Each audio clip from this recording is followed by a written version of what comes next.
Bangsa Kadazan merupakan antara bangsa awal di Sabah selain daripada bangsa Murut. Dikenali sebagai bangsa yang peramah, jujur dan berbudi bahasa, mereka lazimnya mendiami kawasan Penampang, Tambunan, Kuala Penyu, Ranau, Keningau dan segelintir lagi di kawasan pantai timur Sabah. Kebanyakan daripada mereka terdiri daripada golongan petani.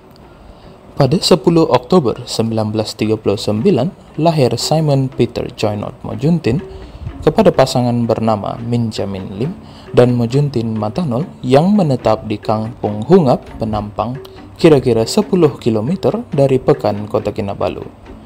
Nama Kampung Hungap yang pada ketika itu didiami oleh 500 buah keluarga dizahirkan daripada perkataan Kadazan, Nuhunggaban, yang merujuk kepada seluar longgar yang dipakai dari paras pinggang oleh para petani dari kampung tersebut. Seawal usia 12 tahun, Peter sudah rajin membantu ibu bapanya di sawah padi dan juga membela haiwan ternakan mereka. Malah, Peter tidak pernah kekok untuk menghulurkan bantuan kepada penduduk kampung yang lain serta sahabat andainya tanpa mengira usia. Perwatakan ini membuatkan Peter digemari oleh para penduduk kampung. Setelah tamat pemerintahan Jepun pada 1945, Peter berhasrat untuk belajar walaupun pada mulanya tidak memperoleh keizinan ibu bapanya. Namun setelah melihat semangat Peter dan juga hasil pujukan istrinya, mendiang Matanul membenarkan Peter bersekolah. Maka pada usia 8 tahun, Peter mula belajar di sekolah rendah Saint Michael yang terletak kira-kira 5 km dari Kampung Hungap.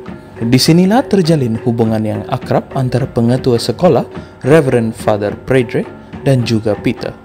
Peter yang cemerlang dalam aspek pendidikan dan juga aktiviti co-curriculum menjadikannya anak emas Father Predre. Menyadari kebolehan Peter sebagai bakal pemimpin, Father Predre bertindak sebagai seorang mentor dan mengasah kebolehan Peter dalam aspek pengurusan organisasi dan juga ilmiah. Setelah tamat darjah 6, Peter melanjutkan pelajaran ke SMK Sacred Heart Tanjung Aro. Pada ketika inilah abangnya, George Mojuntin, menghadiahkan sebuah basikal kepada Peter untuk berulang-alik dari sekolahnya yang terletak sejauh 26 km dari kampungnya. Tahun berganti tahun, Peter menyadari bahawa kebajikan orang Kadazan langsung tidak terjaga, malah beberapa orang Kadazan yang berpendidikan pun mementingkan diri sendiri. Maka pada saat itu, Peter berjanji pada dirinya untuk berjuang demi kemajuan bangsanya. Pada tahun 1958, Peter dengan berbesar hati menerima tawaran untuk bertugas sebagai guru di alma maternya sendiri, Sekolah Rendah Saint Michael. Sepanjang bertugas di sana, Peter memperkasa persatuan pengakap serta aktiviti co-curriculum sekolah tersebut selain memperjuangkan hak para guru dan pelajar sekolah walaupun kerap berbala dengan pengetua sekolah. Malah, Peter dipilih untuk mewakili daerah Penampang menghadiri Jambore Pengakap Sedunia di Filipina pada tahun 1959. Semasa di sana, beliau telah dihantar ke sekolah Outward Bound Lumut, Kuala Lumpur untuk menjalani kursus latihan kepimpinan selama setahun. Beliau telah lulus dengan cemerlangnya. Dengan hasrat ingin meluaskan pengalaman, Peter bertugas sebagai kadet eksekutif di Koperasi Pembangunan Tanah Jajahan serta mentransformasikan Persatuan Pemuda Kadazan ke seluruh negeri Sabah. Tidak berapa lama kemudian, Peter mendapat peluang keemasan untuk bertugas sebagai setiausaha Tun Fuad Stevens di North Borneo News yang kemudiannya dikenali sebagai Kinabalu Sabah Times.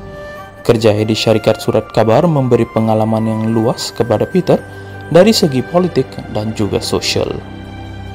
Pada Mei 1961, Tunku Abdul Rahman mula mengutarakan cadangan beliau untuk menyatukan Malaya, Singapura serta Kepulauan Borneo di bawah suatu gagasan yang baharu yang akan dikenali sebagai negara Malaysia. Cadangan ini mengundang kemarahan Presiden Indonesia pada ketika itu, Presiden Soekarno, dan Filipina turut menuntut Sabah sebagai hak miliknya. Walaupun pada mulanya penubuhan Malaysia diragui oleh Tun Fuad, beliau kelak sadar bahawa itu merupakan suatu langkah yang baik untuk Sabah dan juga rakyatnya. Peter pada ketika itu mula merangka sebuah memorandum yang merangkumi segala pendapat dan keinginan rakyat Sabah dan membentangkannya kepada Suruhanjaya Kobold.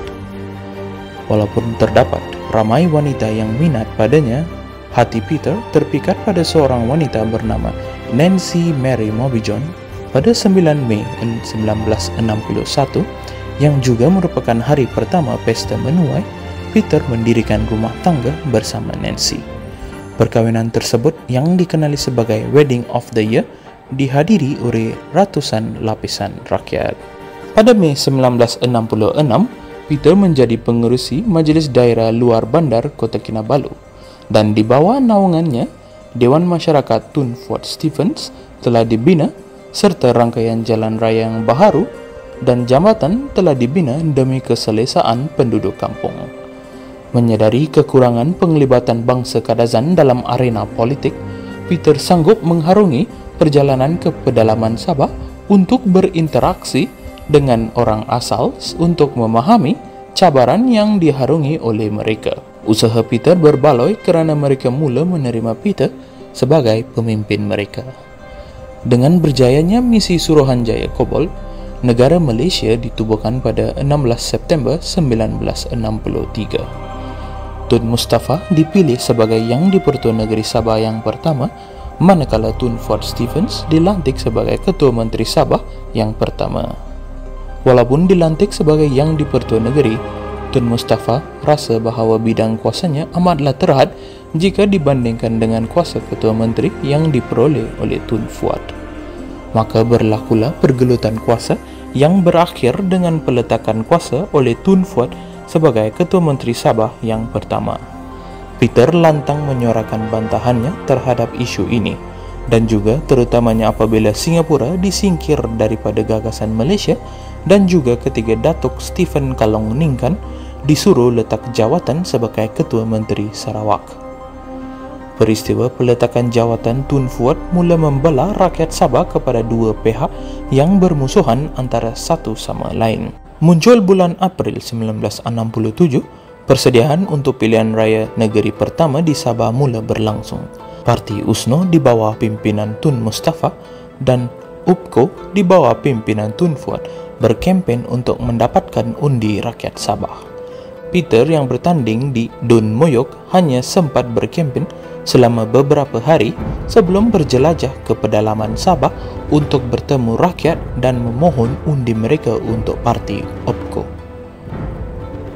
Namun pada pilihan raya tersebut, UPKO gagal kepada USNO yang memenangi sebanyak 14 buah kerusi berbanding UPKO yang hanya menang 12 buah kerusi.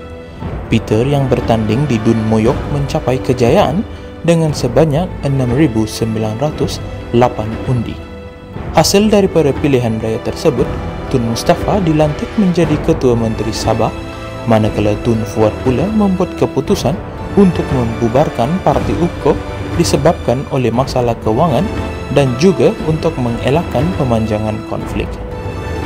Peter pada mulanya membantah keputusan Tun Fuad kerana bimbang akan terjejas kebajikan bangsa Kadazan, namun akhirnya beliau bersetuju. Maka parti UPKO telah dibubarkan dan seramai 20,000 ahlinya di seluruh Sabah menyertai parti USNO atas nasihat Tun Fuad. Meskipun dinasihati oleh Tun Fuad, ramai penduduk di pedalaman Sabah tidak dapat menerima kenyataan bahawa tiada sudah parti UPKO. Sekitar tahun 1968, Peter yang pulang dari London selepas menyertai kursus politik dijadikan sebagai pengerusi Kota Kinabalu Rural District Council, dan beliau mula membaiki hubungannya yang renggang dengan Tun Mustafa. Sebagai seorang penganut agama Katolik, Peter mula mendalami aspek kerohanian agamanya. Di sekitar era tersebut, dikatakan berlaku beberapa insiden di mana padari gereja Katolik tidak dibenarkan masuk ke Sabah, malah ada yang ditamatkan visa mereka. Dikatakan juga pernah berlaku proses pemaksaan menukar agama para penduduk di kawasan pedalaman oleh pihak-pihak tertentu. Peter lantas menulis surat kepada Perdana Menteri Malaysia pada ketika itu, Tun Abdul Razak, untuk menyatakan bantahannya serta mempertahankan hak kebebasan beragama di Sabah. Kecenderungan politik Peter mendorong beliau untuk menubuhkan Parti Union of Sabah People atau USAP yang bererti ubat dalam bahasa Kadazan pada tahun 1971. Namun begitu, atas nasihat Tun Ford dan juga disebabkan kekangan sumber keuangan, Peter telah membubarkan Parti USAP tersebut dan menyertai USNO hasil pujukan Gani Gilang. Kemenangan Peter buat penggal kedua di Dun Moyok telah menjadikan beliau sebagai pembantu Menteri Pembangunan Industri, dan pada tahun 1974 beliau telah dianugerahkan dengan pangkat Panglima Gemilang Darja Kinabalu yang membawa gelaran Datuk. Pada Julai 1975, Parti Politik Berjaya telah ditubuhkan hasil usaha daripada kerjasama di antara Tun Ford Stephens dan mantan setiausaha USNO Haris Saleh.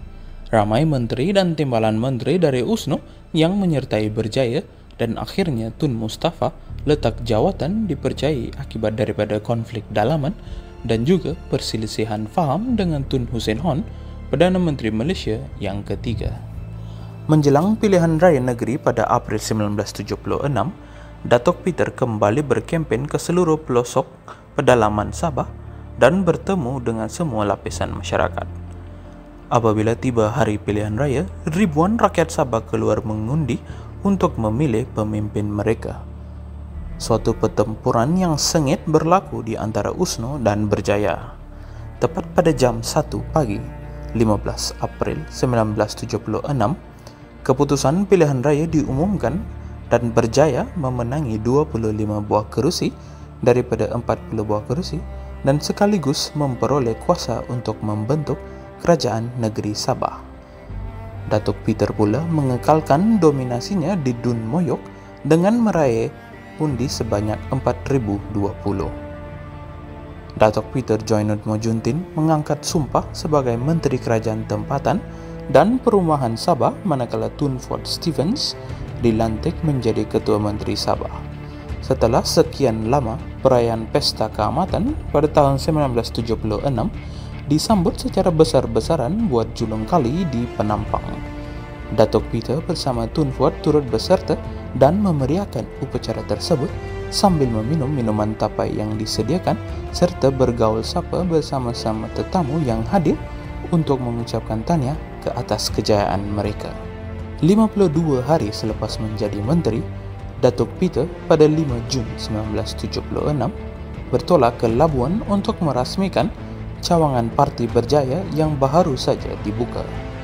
Rancangan beliau untuk pulang ke Kota Kinabalu pada keesokan harinya menaiki pesawat mas tergendala apabila Tun Ford Stephens turut tiba di Labuan bagi menjemput kehadiran Menteri Keuangan Malaysia Tengku Razali serta Menteri Besar Sarawak Datuk Patinggi Haji Abdul Rahman Yaakob yang datang untuk menandatangani perjanjian royalti minyak antara Kerajaan Negeri dan Petronas. 6 Jun 1976. Di Kota Kinabalu, George Mojuntin sedang giat bermain golf bersama rakannya di KK Golf Club. Sedang mereka kusyuk bermain, tiba-tiba terdengar bunyi pesawat bergelora jauh di langit. Disangka pesawat MAS 737 dari Manila, George mendongak ke langit. Pesawat Nomad Aircraft bermuatan 11 orang itu dari ketinggian 600 kaki menjunam ke Laut Sembulan. Beberapa saat kemudian, suatu bunyi letupan yang besar kedengaran. George diberitahu bahawa pesawat tersebut membawa para pemimpin Parti Berjaya dari Labuan. Datin Nancy yang pada ketika itu berada di rumah turut bergegas ke Hospital Queen Elizabeth setelah terdengar mengenai pesawat dari Labuan yang terhempas.